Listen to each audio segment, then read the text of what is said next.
गेल्या 8-10 दिवसात देशात जी परिस्थिती होती, देशावर जेव्हा संकट आलं होतं, त्या काळात अनेक फील्डमधल्या अनेक सेलिब्रिटीजनी, अनेक विचारवंतांनी स्वतःचं मत काय आहे हे न घाबरता सोशल मीडियामध्ये पोस्ट केलं.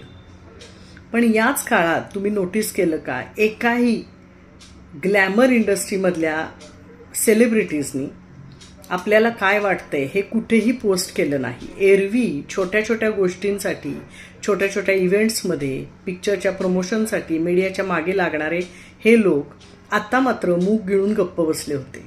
का तर त्यांना त्यांचे फॅन्स दुखवायचे नव्हते.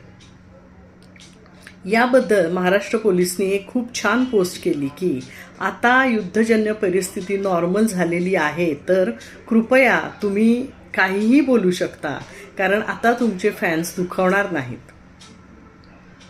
त्या सेलिब्रिटीजना हा टोमणा तरी कळेल की नाही माहीत नाही, पण त्यांचं वागणं मात्र नक्कीच लाजिरवाणं आणि निंदनीय होतं.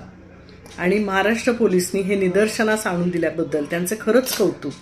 आणि सेलिब्रिटीजबद्दल खरं काही बोलण्यासारखं नाहीच. त्यांना डोक्यावर घेऊन आपण जो त्यांचा उदो उदो करतो ना, त्याबद्दल जनतेचा सुद्धा खरं तर एका दृष्टीने हा पराजय आहे. कारण आपण चुकीच्या लोकांना डोक्यावर घेतोय हे आपल्याला कळत नाही.